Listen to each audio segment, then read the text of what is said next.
आज जो है जी, पहला जो हमारे पास इंडिकेटर है, चार्ट ओपन हो जाता है।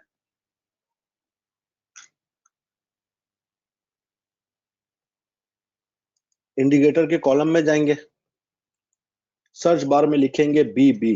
जैसे बीबी लिखेंगे, यहाँ हमारे पास आ जाएगा बॉलिंगर बैंड। हमने इसे लगाना है। नीचे से मैं फिलहाल वॉल्यूम को कट कर देता हूं ताकि हमें ये समझने में आसान हो जाए। बॉलिंगर बैंड लगाने के बाद हम देखेंगे कि हमारे पास यहाँ पे तीन लाइनें हमें शो हो रही हैं। सेंटर में जो है वो हमारे पास एक रेड कलर की लाइन है, ऊपर ब्लू है, नीचे भी ब्लू है। फिर शेडेड एरिया है, जैसे कि RSI, विलियम फ्रैक्टर वो परसेंटेज में होता है, या स्टोकेस्टिक में शेडेड एरिया होता है। वैसे ही शेडेड एरिया इसके अंदर भी है। इसको हम समझेंगे कैसे कि हमने जो पिछली क्लास के अंदर मूविंग एवरेज पढ़ा था, उसमें हमने आपको बताया था कि मेजर ट्रेंड आइडेंटिफिकेशन के लिए MA20 का इस्तेमाल किया जाता है। तो जो इसके बीच में सेंटर में जो लाइन लगी हुई है वो MA20 है।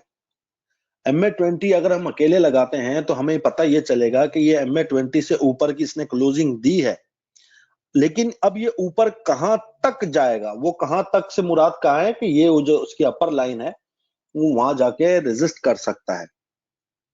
तो ये हम 50 लगा लें मूविंग एवरेज। हम ये देखेंगे मूविंग एवरेज 50 से ऊपर की क्लोजिंग दी तो ये कहां तक जा सकता है। सेम अगर आप देखेंगे, इससे अगर नीचे की क्लोजिंग आती है MA20 से, तो हम ये सोचते हैं कि यार इसका मेजर ट्रेंड डाउन हो गया। डाउन तो हो गया, अब ये डाउन ट्रेंड कहां तक जा सकता है, तो आप देखेंगे इसकी लोअर लाइन पे आने के बाद वो सांस लेता है। फिर देखें, नीचे से पहले ही वो ऊपर की तरफ बाउंस होता है, ऊपर वापस वहां से रेजिस्ट होने के बाद अब फिर इससे नीचे निकल आया है, यानी कि शेडेड एरिया से।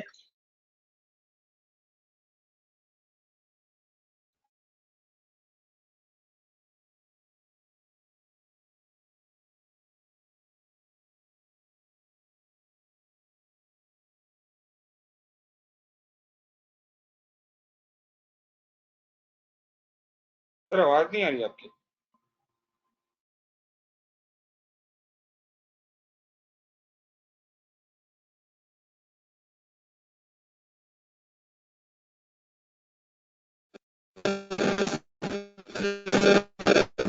वहां से मेरी स्क्रीन मेरा ख्याल है चली गई है, लगाने की कोशिश।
जी तो दोस्तों, एक दो फिर से चेक कीजिएगा। अब दोबारा आप लोगों के पास स्क्रीन आने लगी होगी। तो ये बॉलिंगर जी बैंड सर जो है अब आ दोस्तों, गई। हाँ हाँ, बॉलिंगर बैंड जो है एक दफा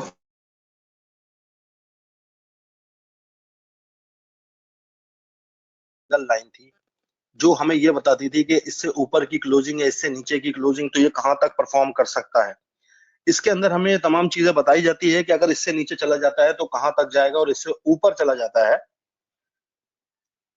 तो ये कहां तक परफॉर्म कर सकता है। इसको किसी स्क्रिप्ट के ऊपर हम लगा के देखते हैं, जैसे कि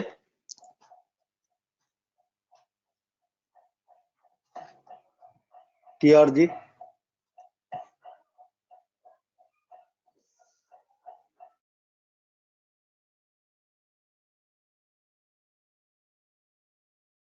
देखेंगे तो इसने टीआरजी के अंदर बहुत बेहतरीन परफॉर्म किया है। मिसाल के तौर के ऊपर आप थोड़ा सा गौर करेंगे, आपको पता ये चलेगा कि ये बैंड जो है, इससे जब नीचे की कैंडलें निकलती हैं, फिर इससे ऊपर, ऊपर से सेंटर में जो MA20 है, ये मेजर ट्रेंड आइडेंटिफिकेशन देता है। ऊपर वाली लाइन रेजिस्टेंस है, यानी ओवर बॉट पोजीशन है। आसान से अल्फाज में upper line over bot position है और लोअर लाइन जो है वो ओवर सोल्ड पोजीशन है। अगर हम टीआरजी की आज की कैंडल को देखेंगे तो आज की कैंडल इसकी इसकी MA20 से भी नीचे निकल गया है, उससे नीचे की क्लोजिंग आई है। अब ये कहां तक जा सकता है, तो आपके पास ये आइडिया है कि अब ये आपको 72 रुपए और 36 पैसे भी दिखा सकता है, यानी आपको आगे का टारगेट बता सकता है। आसान से अल्फाज में बॉलिंगर बैंड आपको आगे का टारगेट बता सकता है, या आपको ये कह सकता है कि आप फर्ज करें कि किसी बंदे ने देखा कि यार इस जगह के ऊपर ये परफॉर्म कर रहा है, उसने देखा अपर लाइन के पास है, यार इसे शॉर्ट करना चाहिए, या फर्स्ट रेड कैंडल बनी उसे शॉर्ट करना चाहिए, तो आप देख सकते हैं कि ओवर बॉट पोजीशन पे जाने के बाद रेजिस्ट हुआ है, नीचे की तरफ आया, तो अब ये हो सकता है कि ये आपको 72 रुपए 36 पैसे भी दिखा दे। इसी तरीके से नीचे नीचे अगर ये टकरा रहा है, नीचे वाली लाइन से ये टकरा रहा है, तो फिर आपको चाहिए कि उसके बाद जैसे ही ग्रीन कैंडल बने तो उसमें थोड़ी सी पोजीशन बनानी चाहिए, लेकिन ग्रीन कैंडल पे बाय पोजीशन बनानी चाहिए और रेड कैंडल पे ही शॉर्ट पोजीशन बनानी चाहिए। आसान से अल्फाज में ये कहेंगे, कभी भी रेड कैंडल के ऊपर हमने बाय डिसीजन नहीं लेना। सबसे पहला इंडिकेटर जो है वो आपका जो कैंडल का कलर है वो है। जैसे आप सिग्नल के ऊपर रेड कलर देख के रुक जाते हैं, इधर भी हमने वही करना है। और अगर कैंडल बैंड से बाहर बन रही है तो फिर तो बहुत ही डेंजरस है, वहां तो रिस्क लेने का काम ही नहीं है। अगर वो बैंड से ही बाहर बन रहा है, देखिए ना बिल्कुल बैंड से बाहर है, इस जगह को भी अगर आप देखेंगे तो वहीं से रेजिस्ट होगा। तो ये बहुत अच्छे से काम करता है। अगर इसके ऊपर किसी और स्क्रिप्ट को लगाना है तो बताएं, उसके ऊपर भी लगा लेते हैं।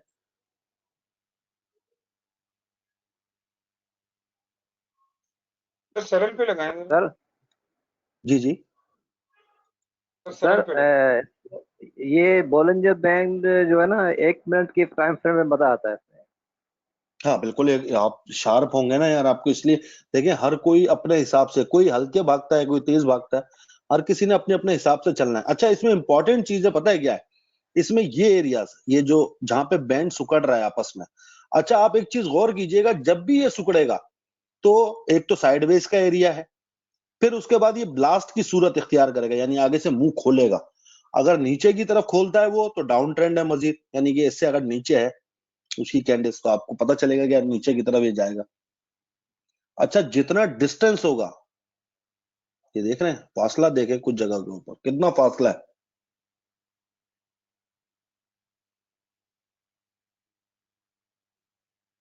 इन चीजों को भी हमने बहुत देखना है कि हाँ यार ये इस तरीके से ये काम करता है। अच्छा सर सरले ये के ऊपर अंदर वाला फासला जी जी जी। सर ये ऊपर वाला फासला ये बता रहा है कि अगर ये ऊपर को जाता तो यहाँ तक जाता, ऐसा ही।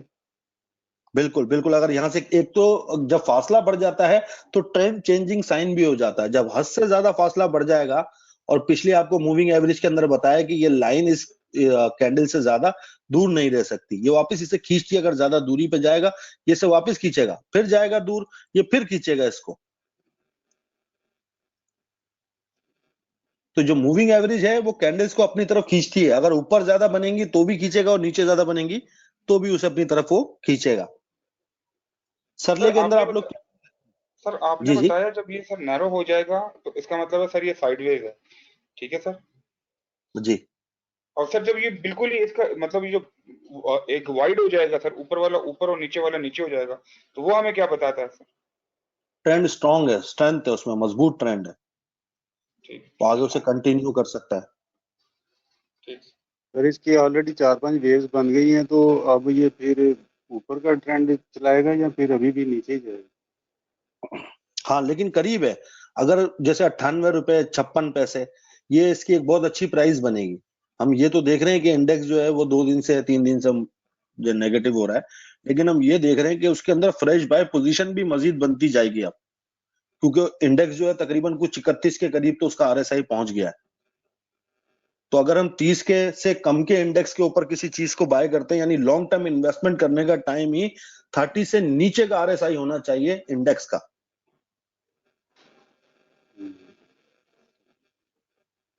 उसमें हम सर लॉन्ग ये टर्म अगर इन्वेस्टमेंट के हिसाब से काम कर सकते हैं। जी जी। जी सर ये अगर 100 के आसपास बाय किया हो तो सर आपके ख्याल में प्राइस कैसी है इसकी सर? हाँ हाँ अच्छा है, 100 रुपए भी बुरा नहीं है यार। 100 पे सर? हाँ हाँ, फिर भी 100 रुपए 21 पैसे की क्लोजिंग है भाई, फिर भी 21 पैसे तो ऊपर है। जी सर। और अगर फर्ज करते हैं पोजीशन में और आता है तो ज्यादा घबराने की जरूरत नहीं है, इसलिए क्योंकि ऑलरेडी ओवरसोल्ड पोजीशन पे है ये। एक आधी कैंडल यानी बना सकता है, ये जो नीचे की इसके लोअर लाइन है यहां तक इसकी गुंजाइश है। 98 रुपए 50 पैसे सोच लें कि अगर ये इसने डिप दी भी तो ये यहीं तक दे सकता है, फिर काफी तो सर चांसेस होंगे यहाँ से इसके बाउंस करने के। जी जी। ठीक हो गया सर, 98 रुपए 50 पैसे सर, इसका स्टॉप लॉस भी रख दे फिर सर। नहीं नहीं, स्टॉप लॉस नहीं रखना ना, ये तो ओवरसोल्ड पोजीशन पे आपने बाय किया है, तो इसके अंदर रीबाय पोजीशन बन सकती है। ओके सर, ओके ओके ठीक है सर। ये तो 52 वीक लो के ऊपर आपने बाय किया है। हमारे पास हमने जो मेरे ख्याल है 2-3 महीने पहले जो हमने लास्ट ग्रुप चलाया था उसमें हमने एटीआरएल की कॉल दी थी 123-24 रुपए के ऊपर, तो वो 124 रुपए के बाद वो और नीचे आया 119 रुपए के ऊपर। बहुत सारे लोग जो है वो घबरा के जैसे कहते हैं निकल जाते हैं या मैसेज करके पूछते हैं यार क्या करें। अब हमें पता है यार वो 52 वीक लो के ऊपर गया है, तो पता है लाजमी है वो यहाँ से, अगर मार्केट परफॉर्म करती है तो लाजमी करेगा। तो इस तरह 52 वीक लो हो, ओवर सोल्ड पोजीशन हो, मार्केट भी ओवर सोल्ड हो, आप उसके अंदर जो है ना थोड़ी थोड़ी सी एक्यूमुलेशन स्टार्ट करें, और मार्केट अगर पॉजिटिव हो जाती है, फर्स्ट कैंडल बनाती है, तो फिर तो बहुत ही अच्छा साइन जनरेट होता है। लेकिन सर ये इसका एक प्रॉब्लम है सर, ये कंटिन्यूसली अपना 52 वीक लो तोड़ता हुआ आ रहा है सर। मतलब सर बिल्कुल आ आज रहा है, बिल्कुल। इसका 52 वीक लो सर 150 था, फिर 140 हुआ सर, ये कंटिन्यूसली तोड़ता हुआ आ रहा है। तो सर ये ना ये नीचे बिल्कुल 50-60 तक भी जो जा सकता है, अल्लाह ना नहीं नहीं, करे लेकिन फार्मा का सर। कोई नहीं नहीं, बुक वैल्यू से नीचे नहीं जाएगा। आप ये सोच लो कि जो इसकी बुक वैल्यू है ना उससे नीचे नहीं जाएगा। इसकी 75 रुपए के आसपास की बुक वैल्यू है ठीक है सर। फार्मा का। कोई भी स्क्रिप्ट आप सिटी फार्मा जो सबसे सस्ता है उसे भी आप उठा के देख लो तो वो भी अपनी बुक वैल्यू से ऊपर ट्रेड होता है। फार्मा का कोई भी स्टॉक अपनी बुक वैल्यू से नीचे ट्रेड नहीं होगा।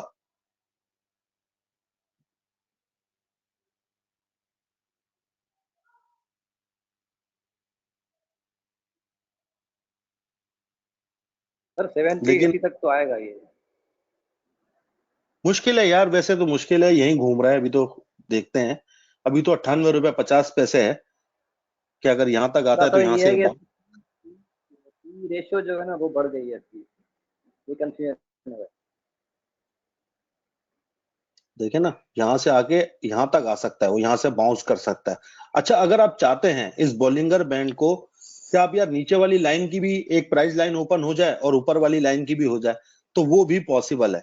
अगर आप सेंटर का कलर अलग करना चाहते हैं तो उसका कलर आप जो आपको लगता है आप वो रख सकते हैं, लाइन को थिक कर सकते हैं, उसकी प्राइस लाइन आप ओपन कर सकते हैं। इसी तरह तीनों की आप प्राइस लाइन ओपन कर सकते हैं। तो बॉलिंगर बैंड खुद में बहुत जबरदस्त काम करता है, आपको आगे का टारगेट बताता है। यानी टारगेट के लिए ये इस्तेमाल होता है। जो नेक्स्ट सपोर्ट या नेक्स्ट रेजिस्टेंस है वो आपको बहुत आसान, अभी नीचे वाली लाइन अभी पतली है लेकिन अगर आप देखेंगे तो ये नेक्स्ट सपोर्ट का काम कर रहा है। यानी ये आपको 3 सपोर्ट और 3 रेजिस्टेंस देता है। अगर ये ऊपर घूमता है, यहां से एक मिसाल में दे रहा हूं, ये नेक्स्ट पॉजिटिव कैंडल बनाता है मंडे वाले दिन, तो इसको पहले इससे ऊपर की क्लोजिंग देगा, फिर नेक्स्ट रेजिस्टेंस ये है। तो काफी कभी चांसेस हैं कि ये अच्छी जगह के ऊपर है, और लेकिन मार्केट अगर परफॉर्म करेगी तो ये चल सकता है। लेकिन अभी भी इतनी नेगेटिविटी के अंदर भी अगर आज हम इसको देखेंगे तो ये आपको क्या दिखा रहा है, देखें दूसरे देखें कितना नेगेटिव हुआ। ये ज्यादा नहीं हुआ क्योंकि वो ऑलरेडी ओवरसोल्ड है, अब उसको और कहां ले जाएंगे आप लोग। 0.81% की नेगेटिविटी है, यानी 1% की भी नेगेटिविटी नहीं आई। यस मार्केट सर ने सर 900, हाँ मार्केट ने 900 से ऊपर के पॉइंट लूज कर दिए, लेकिन अगला 1% नेगेटिव नहीं हुआ। सर मैं आज सारा दिन इसी को देख रहा था, तो सर इसमें सर बिल्कुल नेगेटिविटी आ नहीं रही थी सर। ये 100 के पास जाता था फौरन से सर इसमें बाइंग आ जाती थी, फिर थोड़ा सा ऊपर चला जाता था। तो सर मतलब ये चीज सर इसीलिए सर मुझे थोड़ा सा लगा कि इसमें करना चाहिए। ये 100 को मुश्किल है कि तोड़े आप सर, मतलब इसमें नीचे वो बायर बैठा हुआ इस स्टेज पे। मार्केट के पास जो है ये जो 2 कैंडल इसमें बनाए ना, इसमें काफी लोग निकल गए उससे, और आज तो बहुत स्ट्रांग सेलिंग आई है। और पकड़ा है इन्होंने इंडिविजुअल को और ओवरसीज पाकिस्तानी भाइयों को, इनको इन्होंने सामान पकड़ा है और जम के सामान पकड़ा है। अगर आप देखेंगे तो आपको पता चलेगा कि हाँ यार इसके साथ क्या हुआ है। ओवरसीज पाकिस्तानी और हमारे इंडिविजुअल, ये बेचारे जो है ना फंस गए। जी बिल्कुल। ये देखें, एक हमारे इंडिविजुअल है और एक ये हमारे ओवरसीज भाई हैं। 1.75, बाकी जिसको देखो ना वो चिपका रहा है। सबसे ज्यादा इंश्योरेंस कंपनी, सेकंड नंबर के ऊपर बैंक्स हैं, फिर थर्ड नंबर के ऊपर अगर आप गौर करेंगे तो म्यूचुअल फंड है। तो लगभग जितने भी मार्केट के प्लेयर्स हैं वो चिपका रहे हैं। खरीदने वाले ये दो जने हैं। तीसरा ये भी हम कह सकते हैं कंपनीज भी बाय कर रही है, ऐसी बात नहीं है, कंपनीज भी खरीद रही है। अच्छा, इस पूरे वीक के अंदर, क्योंकि जैसे कि फ्राइडे है, तो आप लोगों ने हमेशा भी अपनी आदत बनानी है कि जब फ्राइडे हो तो आपने जो पिछला जो वीक गुजरा है उसके हिसाब से आपने वर्किंग करनी है। जैसे मैंने यहाँ 30 से स्टार्ट किया, पिछले 5 ट्रेडिंग सेशन जो गुजरे हैं उसके अंदर क्या सीन बना, उसमें किसके पास क्या पड़ा हुआ है और कितना पड़ा हुआ है, ये देखें, सीन देखें आप। सबसे ज्यादा सामान किसके पास है? हमारे इंडिविजुअल बादशाह के पास है। फिर दूसरा जो है कंपनीज के पास है। इंश्योरेंस कंपनीज ने बहुत स्ट्रॉन्ग सेलिंग की है पिछले 5 दिनों के अंदर, यानी पिछले वीक के अंदर। म्यूचुअल फंड ने बहुत माल बेचा है भाई। तो काफी माल पड़ा हुआ है। इंडिविजुअल के पास पहले से ही ना, लेकिन अगर ये इंडिविजुअल पैनिक में आ गया आगे तो ये एक आधी कैंडल और बना सकते हैं। 100 इंडेक्स को अगर देखें तो आपको पता चलेगा, देखें,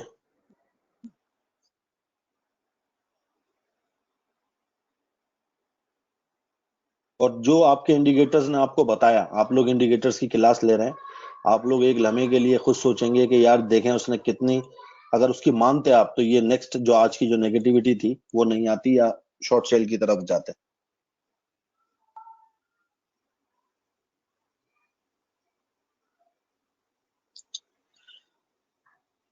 तो ये है कि बोलिंगर बैंड खुद में जो है वो बहुत जबरदस्त इंडिकेटर है। इसके साथ अगर हम आज का दूसरा इंडिकेटर भी लगा लेंगे तो डिस्कशन में और मजा आएगा। तो हम लगाते हैं इसके साथ बहुत सर ये जबरदस्त इंडिकेटर। बोलिंगर बैंड की अपने सेटिंग तो नहीं चेंज की सर? ये बाय डिफॉल्ट ही है ना? हाँ, बाय डिफॉल्ट के ऊपर से चला है। इसको वो दूसरी तरीके से भी इस्तेमाल कर सकते हैं, वो 3 सपोर्ट 3 रेजिस्टेंस की तरह, लेकिन वो उसमें फंसने के चांसेस बहुत बन जाते हैं। तो इससे बेहतर यही है कि इसी को बाय डिफॉल्ट इस्तेमाल करें। हाँ, आप मूविंग एवरेज 50 को यूज करते हैं तो आप 50 के हिसाब से इस्तेमाल कर सकते हैं। जैसे वहां पे 20 की कमांड है, उसको 50 की दे देंगे तो वो आपको बताएगा कि 50 के हिसाब से जब ये ऊपर निकलेगा 50 की लाइन से तो कहां तक जा सकता है। तो तो नेक्स्ट सर इसको टारगेट। जी जी। सर हर फ्लैट पे यूज कर सकते हैं सर? हाँ हाँ, हर टाइम फ्रेम पे, और हर छोटे टाइम टाइम फ्रेम फ्रेम पे? पे तो बहुत अच्छा चलता ही है। हाँ, छोटा टाइम फ्रेम है ना, 5 मिनट 15 मिनट आधा घंटा, उस पर बहुत अच्छा चलता है ये। सर मेरा क्वेश्चन है, मैं यही क्वेश्चन करने लगा था कि जी। जरा आप टिप दे दें कि जो लोग डे ट्रेडिंग करते हैं उनके लिए बेस्ट टाइम फ्रेम कौन सा है, मुख्तलिफ इंडिकेटर्स की सेटिंग्स क्या होनी चाहिए। इसी तरह जो लोग एक वीक तक की ट्रेडिंग करते हैं उनके लिए क्या सेटिंग होनी चाहिए मुख्तलिफ इंडिकेटर्स की। नहीं, सेटिंग सेम होंगी। देखें, अगर हम इंट्राडे करना चाह रहे हैं तो इंट्राडे के लिए पहले ये जरूरी हो कि हमारा रिजल्ट और हमारा एक्सपीरियंस अच्छा हो। रिजल्ट से मुराद कि हमने डे की 10 ट्रेड डाली, उसमें से 7 ठीक निकली। फिर घंटे की हमने 10 ट्रेड डाली, उसमें से 7 ट्रेड ठीक निकली कम से कम। फिर उसके बाद जो है ना हमने 30 मिनट पे डाली। इस तरीके से हमने टाइम फ्रेम को कम करते हुए नीचे की तरफ आना है। जो छोटा टाइम फ्रेम है उसमें प्रॉफिट बहुत कम है। 5 मिनट की कैंडल है, बहुत छोटे साइज की होती है, उसमें प्रॉफिट मार्जिन बहुत कम है। आपने उसके अंदर 1% से ज्यादा निकालना बहुत मुश्किल हो जाता है विद ब्रोकरेज। आप नहीं उसमें सर, 1% का। मैं दूसरी चीज पूछ रहा हूँ। मैं ये पूछ रहा हूँ कि ये जो इंडिकेटर है इनकी सेटिंग की हुई है, मसलन RSI है वो 14 पर भी है, 5 पर भी आपने बताया था। इसी तरह हम्म। इसकी ये 20 डे की मूविंग एवरेज है बोलिंगर बैंड में। तो इसका मैं पूछ रहा हूँ कि ये मुख्तलिफ बाय टाइम फ्रेम डिफॉल्ट के हिसाब से, मसलन इंटर डे के हिसाब से कितनी होनी चाहिए। RSI और ये जो बॉलिंगर बैंड है और ये MACD, ये बाय डिफॉल्ट लगाएं छोटे टाइम फ्रेम। 30 मिनट से कम का जो टाइम फ्रेम है उसमें इंडिकेटर डिफॉल्ट सेटिंग के ऊपर इस्तेमाल करें, इसलिए कि अगर इंडिकेटर भी सेटिंग आप उसकी शार्प कर देंगे, टाइम फ्रेम को भी शार्प कर देंगे, तो वीक सिग्नल जनरेट होने के चांसेस काफी बढ़ जाएंगे। जहां पे आपका टाइम फ्रेम ज्यादा हो, यानी कि आप आवरली कैंडल को फॉलो कर रहे हैं, आप डे की, वीक की, इस कैंडलों को फॉलो कर रहे हैं, तो फिर आप उसकी सेटिंग को शार्प कर सकते हैं। वैसे तो बॉलिंगर बैंड बाय डिफॉल्ट ही लगाना है आपने, बड़े टाइम फ्रेम पे भी, तो ये बहुत अच्छा काम करता है दोस्त। लेकिन ये MACD जो है, सिर्फ उसकी सेटिंग चेंज करना पड़ेगी। जो बंदा वीक के लिए ट्रेड लेना चाहता है, यानी कि 4-5 दिन है, एक हफ्ता, उसके लिए अगर वो ट्रेड लेना चाहता है, तो उसके लिए बेस्ट टाइम फ्रेम जो है वो आवरली और डे है, या 2 आवर पे भी रख सकते हैं आप। यानी 2 घंटे का चार्ट जो है उसके ऊपर भी आप डिसीजन कर सकते हैं। घंटे का चार्ट है आपके पास, 2 घंटे का है, डे का है, वो एक वीक तक जाए।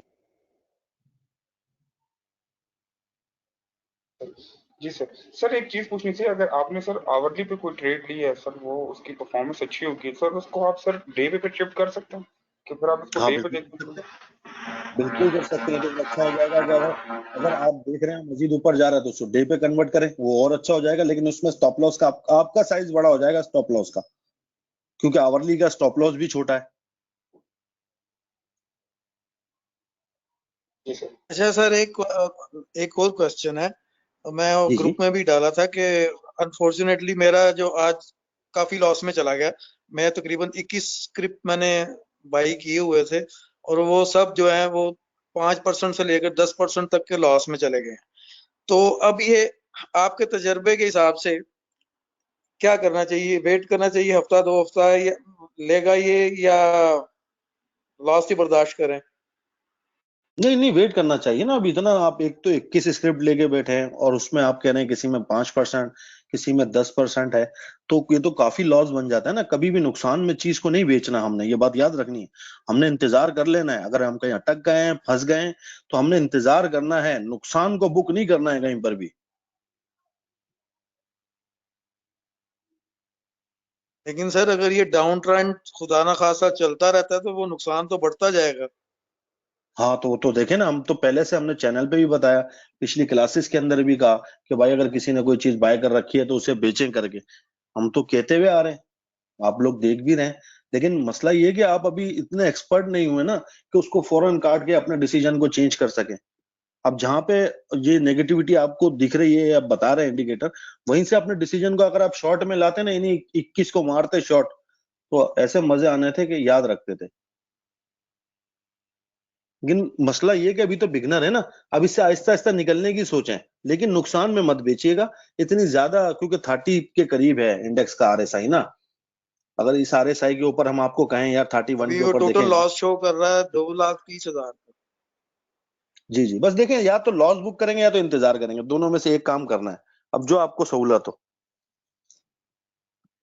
सर अगर होल्डिंग पावर है तो मत बेचें, मेरा मशवरा आपको ये है, अगर होल्डिंग पावर है तो मत बेचें।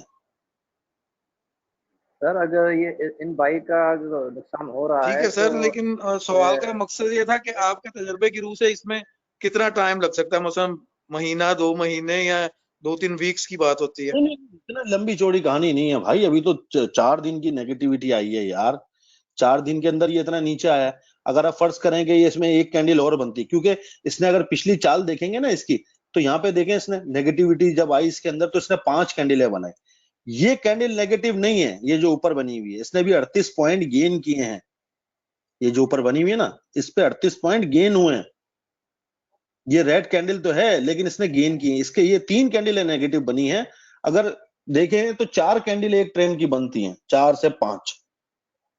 पिछला आप ट्रेंड देख लें, उसमें भी आपको यही दिखेगा कि देखें 4 से 5 कैंडलें ऊपर की तरफ बनती हैं, 4 से 5 कैंडलें नीचे की तरफ बनती हैं। पिछले ट्रेंड के अंदर 4 बनी, इसमें 5 बनी, तो इसमें 3 ऑलरेडी बन चुकी है, एक कैंडल की जगह और है। अब एक कैंडल के चक्कर में आप इतना लॉस बुक करके निकल जाए तो मसला खराब हो जाएगा ना। दूसरी तो चीज सर हमेशा अभी एक अगर सर ये याद अभी अगर रखिएगा, अब सर हम मैं कह रहे हैं पूछना ये चाह लॉन्ग रहा हूँ। टर्म इन्वेस्टमेंट का, हाँ, लॉन्ग टर्म इन्वेस्टमेंट का टाइम है। ये 31 के करीब का जो RSI है, ये अभी आप लोगों को दिख रहा है, वरना पिछले कुछ अरसे में तो लोगों को देखने को नहीं मिला ये।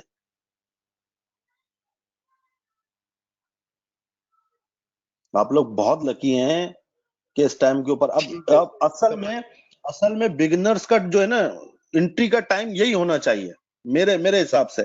जब ओवरसोल्ड मार्केट हो ना तो बिगिनर इंटर होगा ना तो 2 पैसे बना लेगा, भले वो बोंगिया शोंगिया भी मारेगा ना, वो ले लेगा कुछ ना कुछ, तो क्योंकि ओवरसोल्ड पे लिया है, मार्केट ओवरसोल्ड थी, वो जब ऊपर जाएगी उसके 2 पैसे बन जाएंगे। लेकिन जो बंदा इधर ऊपर आएगा आरएसआई में, वो फंस जाएगा। जो बिगिनर अगर यहाँ पे कहीं आता है, मार्केट के अंदर एंट्री लेता है, वो फंस जाएगा, उसके फंसने के चांसेस बहुत बनेंगे। लेकिन जो बंदा यहाँ पे ले रहा है वो इतना नहीं होता उसको।